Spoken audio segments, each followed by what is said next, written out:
ನಮಸ್ಕಾರಗಳು. ನನ್ನ ಹೆಸರು ಅಮೃತ ಹೆಚ್ಜಿ. ನಾನು 7ನೇ ತರಗತಿಯಲ್ಲಿ ಓದುತ್ತಿದ್ದೇನೆ.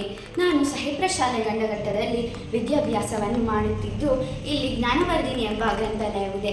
ಇದರಲ್ಲಿ ನಾವು ಪ್ರತಿ ಶನಿವಾರ ಪುಸ್ತಕಗಳನ್ನು ತೆಗೆದುಕೊಂಡು ಹೋಗಿ ಅದನ್ನು ಅರ್ಥ ಮಾಡಿಕೊಂಡು ಪ್ರತಿ ಸೋಮವಾರ ಅದನ್ನು ಪ್ರಾರ್ಥನಾ ಅವಧಿಯಲ್ಲಿ ಪ್ರಸ್ತುತಪಡಿಸುತ್ತೇವೆ. ನಾನು ಇಂದು ತೆಗೆದುಕೊಂಡಿರುವಂತಹ ಪುಸ್ತಕದ ಹೆಸರು ವಿಕ್ರು ಗೋಕಾಕ್. ವಿಕ್ರು ಗೋಕಾಕ್ ಅವರು 1909 ಆಗಸ್ಟ್ 10ರಂದು ಜನಿಸಿದರು. ಇವರ ತಂದೆ ಗೋಕಾಕ್ ಕೃಷ್ಣರಾವ್, ತಾಯಿ ಸುಂದರಾಬಾಯಿ. ಇವರು ವಿದ್ಯಾವಂತರ ಕುಟುಂಬದಲ್ಲಿ ಜನಿಸಿದ್ದರಿಂದ ಇವರಿಗೆ ಓದುವ ಹುಚ್ಚು ಬಾಲ್ಯದಿಂದಲೇ ಅಂಟಿಕೊಂಡಿತ್ತು. ಇವರು ತಮ್ಮ ಬಾಲ್ಯದ ವಿದ್ಯಾಭ್ಯಾಸವನ್ನು ಸವಣೂರಿನಲ್ಲಿ ಮುಗಿಸಿದರು. ನಂತರದ ವಿದ್ಯಾಭ್ಯಾಸವನ್ನು ಇವರು ಧಾರವಾಡದ ಕರ್ನಾಟಕ ಕಾಲೇಜಿನಲ್ಲಿ ಓದಿ ನಂತರ 1929ರಲ್ಲಿ BA ಪದವಿಯನ್ನು ಗಳಿಸಿದರು. ಇವರು ಆ ಸಂದರ್ಭದಲ್ಲಿ ರಮಾತೀರ್ಥ, ಸ್ವಾಮಿ ವಿವೇಕಾನಂದರವರ ಉಪನ್ಯಾಸಗಳನ್ನು ಕೇಳಿ ಪ್ರಭಾವಿತರಾಗಿದ್ದರು. ತಮ್ಮ 14ನೇ ವಯಸ್ಸಿನಲ್ಲಿ ಲಾಂಗ್ ಫೆಲೋ, ಶೈಲಿ, ಟೆನಿಸನ್ ಮುಂತಾದ ಇಂಗ್ಲಿಷ್ ಕವಿಗಳ ಕವಿತೆಯನ್ನು ಓದಿ ಪ್ರಭಾವಿತರಾಗಿ ಲೈಲಾ ಎಂಬ ಒಂದು ಇಂಗ್ಲಿಷ್ ಕವಿತೆಯನ್ನು ಬರೆದರು. ನಂತರ ಇವರು ಪುಣೆಯ ಫರ್ಗುಸನ್ ಕಾಲೇಜಿನಲ್ಲಿ ಇಂಗ್ಲಿಷ್ ಅಧ್ಯಾಪಕರಾಗಿ ನೇಮಕಗೊಂಡರು. 1930ರಲ್ಲಿ ಶಾರದಾಬಾಯಿ ಎನ್ನುವವರಿಗೆ ವಿವಾಹವಾದರು. ನಂತರ ಇವರು ಒಂದು ಗಂಡು ಹಾಗೂ 3 ಹೆಣ್ಣು ಮಕ್ಕಳ ತಂದೆಯಾಗುತ್ತಾರೆ. ಇವರು ಅಯ್ಯರ್ ಶಹರ್ ನಗರಕ್ಕೆ ಹೋಗಿ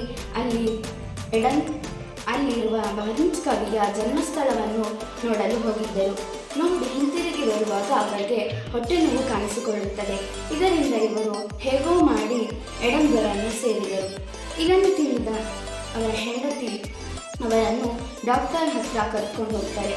ಆವಾಗ ಡಾಕ್ಟರ್ ಹೇಳ್ತಾರೆ ಇವರಿಗೆ ಅಪೆಂಡಿಸೈಟಿಸ್ ಇದೆ ಅಂತ.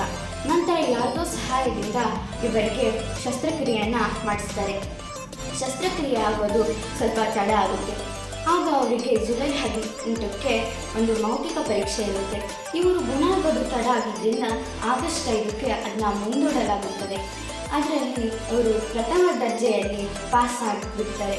ಇದನ್ನು ಕೇಳಿದ ವಿಕ್ರು ಗೋಕಾಕ್ ಅವರಿಗೆ ತುಂಬ ಆನಂದ ಆಗುತ್ತೆ. ಇದೆಲ್ಲ ಒಂದು ಪವಾಡದಂತೆ ನಡೆದು ಹೋಗುತ್ತೆ. ಇವರು ಉತ್ತಮ ಬೋಧಕರಾಗಿದ್ದರು ಮತ್ತು ಎಲ್ಲರಿಗೂ ಪ್ರೊಫೆಸರ್ ಎಂದೇ ಪರಿಚಿತ. ಇವರ ತರಗತಿಯಲ್ಲಿ ಯಾವುದೇ ಒಬ್ಬ ಮಕ್ಕಳಿಗೆ ಅನಾರೋಗ್ಯವಿದ್ದರೆ ಇವರೇ ಸ್ವತಃ ಹೋಗಿ ಅಲ್ಲಿರುವಂತಹ ಮಕ್ಕಳನ್ನ ನೋಡ್ಕೊಳ್ತಿದ್ರು. ವೈದ್ಯರ ಬಳಿ ಹೋಗಿ ಚಿಕಿತ್ಸೆ ಮಾಡಿಸ್ತಿದ್ರು. ಇವರ ತರಗತಿಯಲ್ಲಿರುವಂತಹ ಮಕ್ಕಳಿಗೆ ಇವರು ಮಾಡುವ ಪಾಠ ಅರ್ಥ ಆಗಬೇಕು ಅನ್ನೋದು ಇವರ ಆಸೆ ಆಗಿರ್ತದೆ.